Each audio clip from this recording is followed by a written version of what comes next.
Decíamos al final del bloque anterior que no tenemos fiscal general de la República, que debió de haber sido electo al 18 de septiembre y que el país sigue como que aquí no pasa nada, como que no es una prioridad, Luis Mario, como que no hemos hecho un proceso al que hemos llegado ya a 3 candidatos y que de esos 3 debía de escoger uno.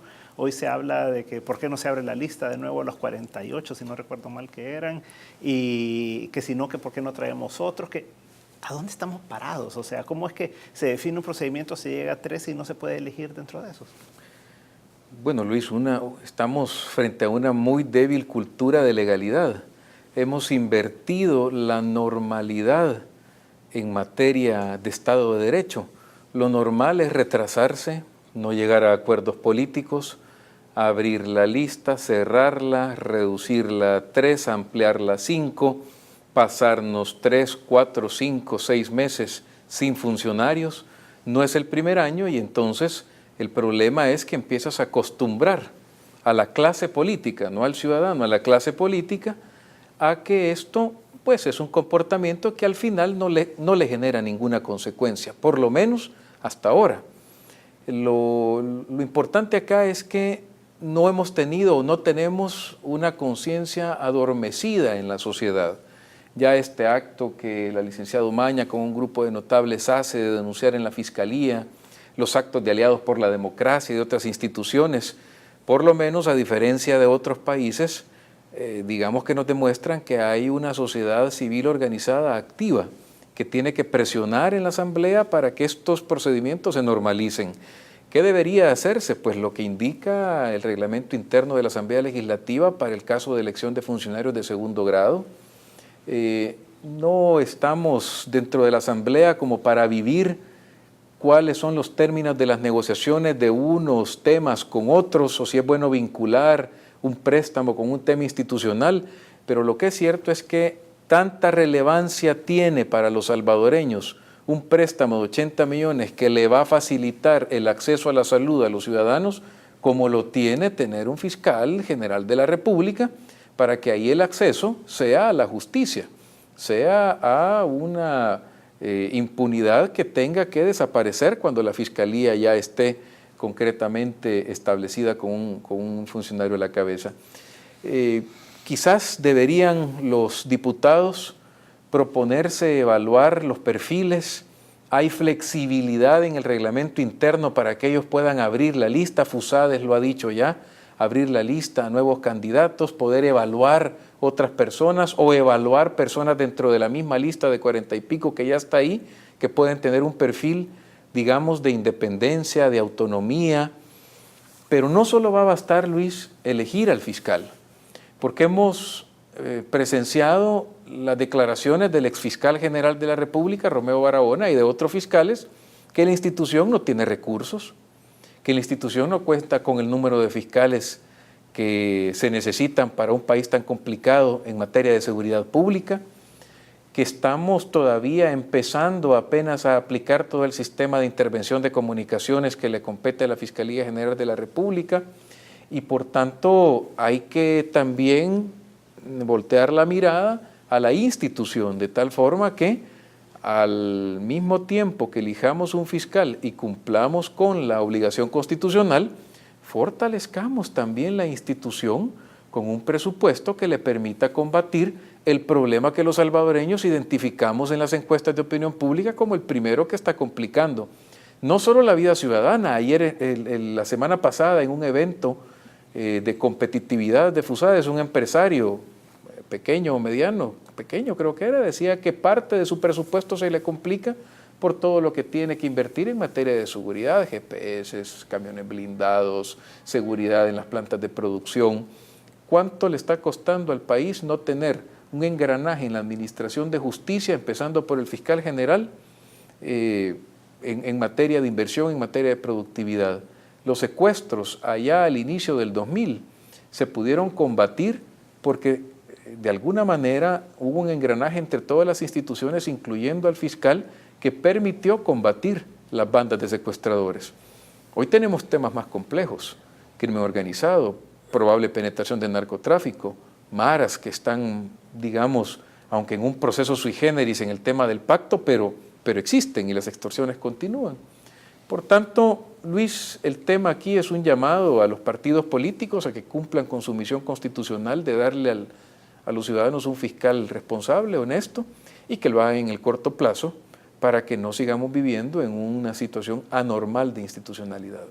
Una digresión, un pie de página. Por favor.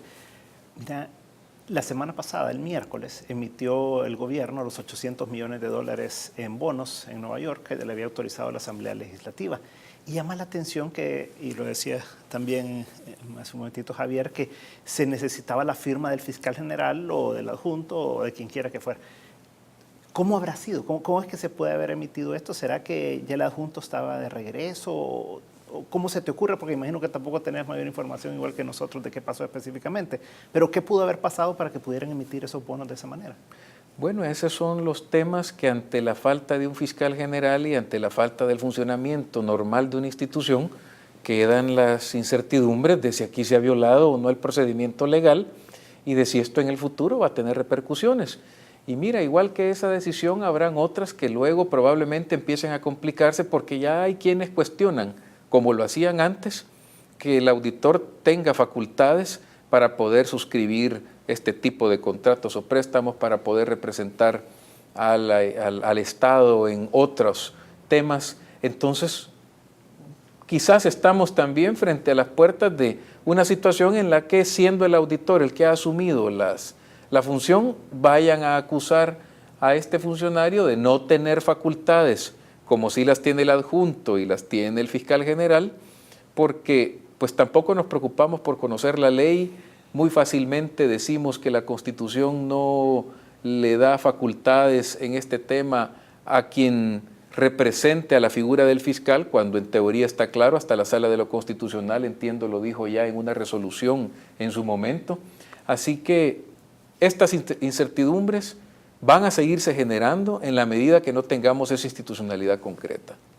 Claudia, eso nos lleva a otro tema, aparte de que por supuesto nos comentes cómo ves la posible solución a que se elija al fiscal general, el tema de la transparencia, ¿verdad? O sea, aquí correcto, estamos especulando de que qué pasó porque no hay transparencia, ¿verdad? Sí. Bueno, y en el tema de la transparencia vemos que hay cantidad de información que aún de la Fiscalía se requiere en sus portales.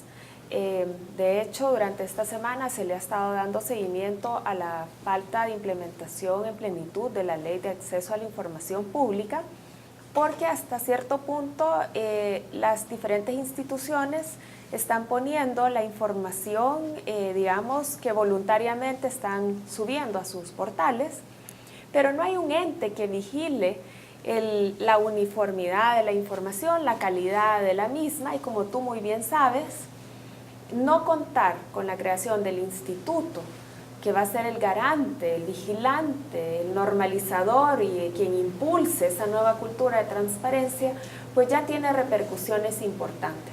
Nosotros quisiéramos en este momento ya ver como parte del engranaje de la institucionalidad a esos comisionados del instituto hablando de estas cosas. O sea, no solo nosotros que somos sociedad civil y centros de pensamiento, sino que a esos otros campeones de la transparencia diciendo a dónde está esa información, cuáles fueron los criterios con los cuales ahora se tomen estas decisiones de gran trascendencia jurídica en el país. Y entonces, si bien el acceso a la información no es la solución plena a todo, porque el acceso a la información tampoco sustituye el buen funcionamiento de las instituciones, sino que es una herramienta más para lo que es la eficiencia del Estado, transparentar la cosa pública y, por supuesto, lograr que los ojos vigilantes de la ciudadanía podamos estar más en ese nivel de precisión. Porque bueno, yo escuché ahorita a Luis Mario decir, bueno, yo no sé cómo se firmó. Pues tampoco la mayoría de la población salvadoreña, en un tema de una gran trascendencia, y sobre todo porque en este país a veces las malas prácticas como que fueran sirviendo de antecedentes que luego se vuelven a replicar. Así que no nos acostumbremos a la disfuncionalidad y sigamos exigiendo el buen funcionamiento y la precisión de la aplicación de la ley. La Sala de lo Constitucional ya tuvo que dar una sentencia para aclarar las atribuciones del fiscal adjunto. Y ustedes recordarán que hubo un problema muy serio porque cantidad de casos estaban cayendo en los tribunales porque se desconocía una firma.